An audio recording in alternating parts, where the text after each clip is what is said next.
할렐루야. 장마철인데도 무더위가 기승을 부리는 7월 첫째 주일입니다. 오늘도 위로부터 주시는 하나님의 은혜와 축복이 풍성하게 넘치는 귀하고 복된 주일 되시기 바랍니다. 오늘의 암송할 하나님의 말씀은 마태복음 16장 24절 말씀입니다.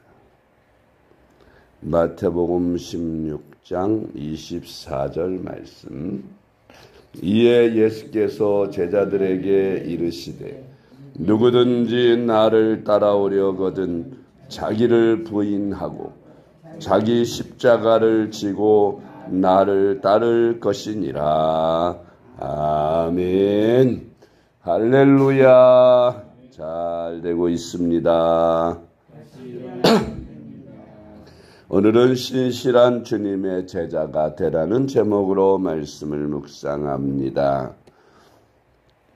전에도 말씀드렸지만 교회 안에는 세 종류의 교인이 있다고 했습니다.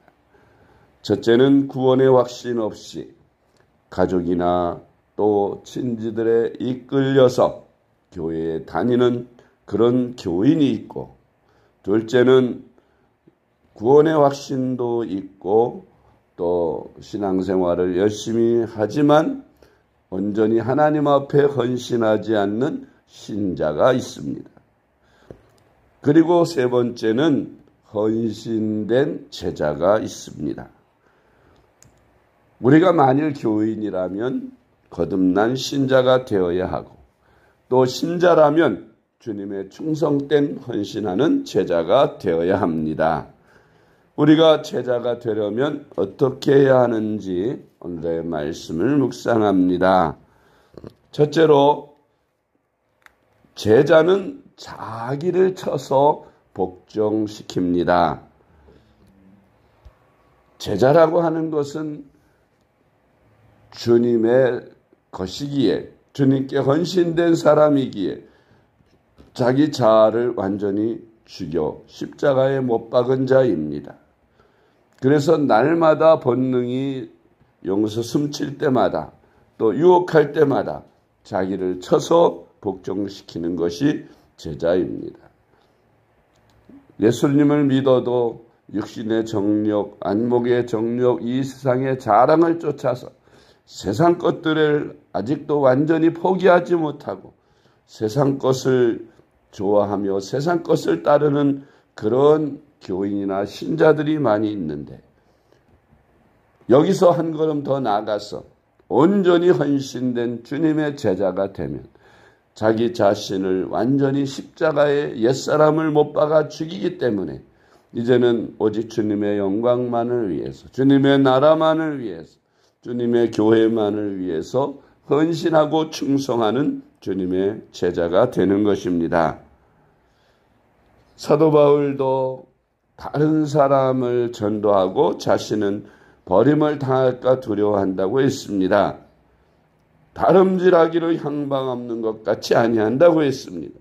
싸우기를 허공을 치는 것 같이 아니한다고 했습니다. 우리는 분명한 목표를 가지고 신앙생활을 하되 주님의 그날, 심판의 날, 주님 앞에 서는 그날을 우리는 목표로 바라보고 달려가야 합니다.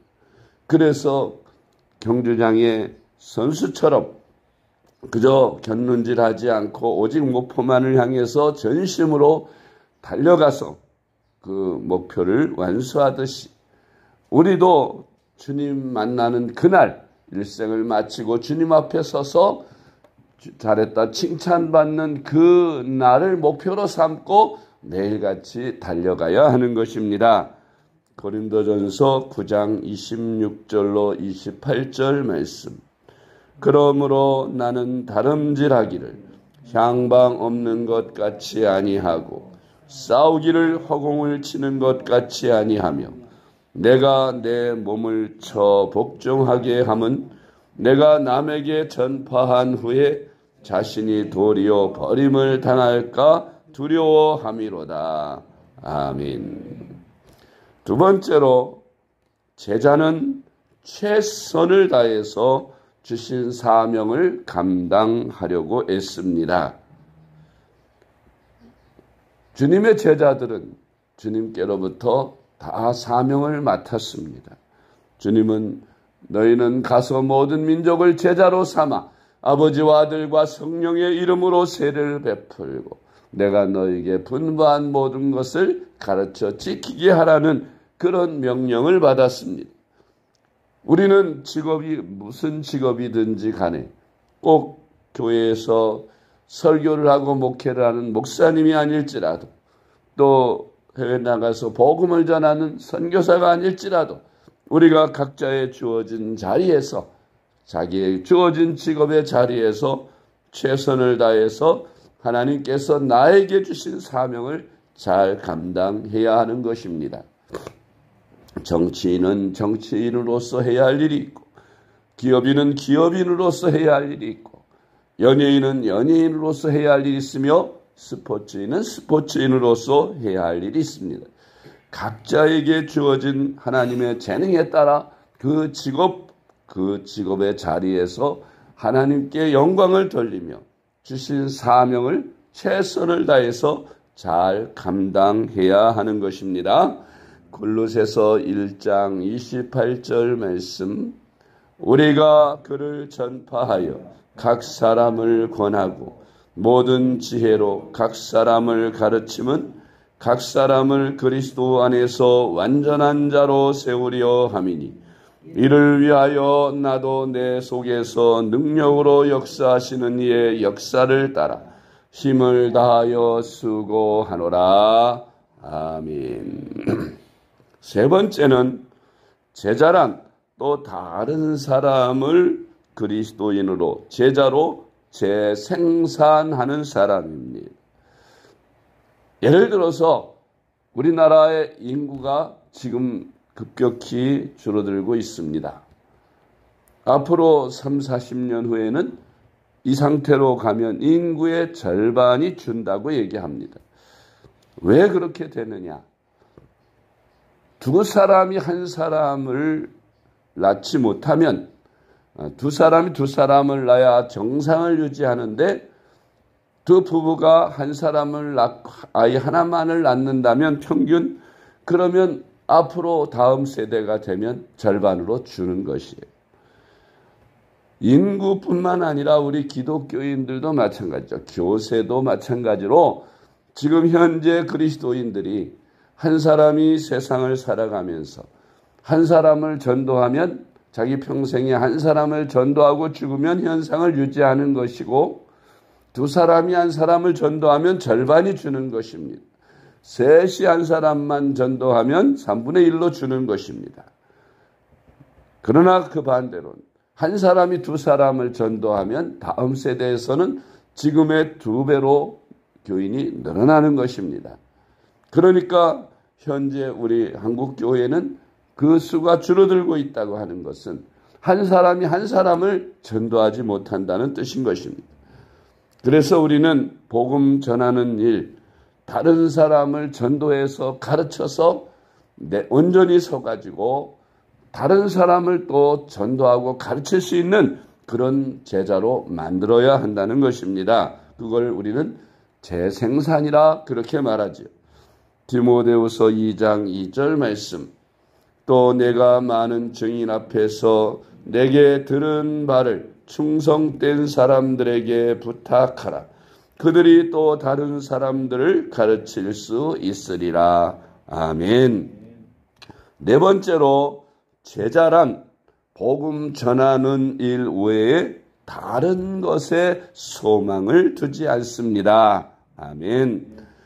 우리가 세상을 살아가면 여러 가지 먹고 사는 일을 위해서 또 세상의 가족관계 속에서 또 이런 조직 저런 조직에 가입하다 보면 또 그 조직을 위해서 바쁜 일들이 너무 많습니다. 그래서 다른 것에 마음을 빼앗기고 정작 우리가 가장 앞장서야 하고 주로 삼아야 할 복음 전하는 일을 도외시하고 소홀히 여길 수가 있습니다. 그러나 주님의 제자된 사람들은 그 어떤 일보다 가장 우선순위에 복음 전하는 일을 놓아둡니다. 그래서 다른 것에 그 소망을 빼앗기지 않습니다. 그 복음 전하는 일을 외에는 다른 것에 더 비중을 두지 않고 오직 주 안에서 복음 전하는 일을 가장 최우선으로 삼고 살아가는 사람이 바로 제자인 것입니다. 사도행전 20장 24절 말씀, 내가 달려갈 길과 주 예수께 받은 사명 곧 하나님의 은혜의 복음을 증언하는 일을 마치려 하면은 나의 생명조차 조금도 귀한 것으로 여기지 아니하노라. 아멘. 다섯 번째로 주님의 제자는 이웃을 내 몸과 같이 사랑하는 것을 실천합니다. 우리 예수님께서 제자들에게 새 계명을 주신다고 하시면서 주신 말씀이 요한복음 13장 34절로 35절 말씀입니다. 새 계명을 너희에게 주노니 서로 사랑하라. 내가 너희를 사랑한 것 같이 너희도 서로 사랑하라. 너희가 서로 사랑하면 이로써 모든 사람이 너희가 내 제자인 줄 알리라. 아멘. 전도의 기본은 사랑으로부터 시작됩니다. 우리는 하나님의 크신 사랑을 받았기에 그 사랑을 또한 갚아야 합니다. 그 사랑을 갚는 방법, 그것이 주님의 새 계명인 이웃을 내 몸과 같이 사랑하면서 실천하면서 그들에게 복음을 전하는 것입니다. 사랑 없이 전도가 되지 않습니다. 영혼을 사랑해야 복음이 전도될 수 있기 때문에 우리는 이 전도의 이 계명을, 복음 전하는 이웃사랑의 계명을 반드시 지켜서 주님이 우리에게 주신 사명을 잘 감당하는 주님의 충성된 제자가 되시는 그런 저와 여러분 될 수 있기를 주님의 이름으로 축복합니다. 기도하겠습니다. 사랑의 하나님 아버지 감사합니다. 나 같은 죄인을 불러 하나님의 자녀 되게 하시고 구원받게 하시고 신자 되게 하시고 제자 되게 하시니 감사드립니다. 하나님 아버지, 우리가 신자된 자리에서 헌신해서 제자가 되게 하여 주시고 성숙한 그리스도인으로 살아가게 하여 주시옵소서. 그래서 제자로서 지켜야 할 여러 가지 많은 것들을 잘 지켜나가게 하여 주시옵소서. 사랑이 많으신 예수님의 이름으로 간절히 기도드립니다. 아멘.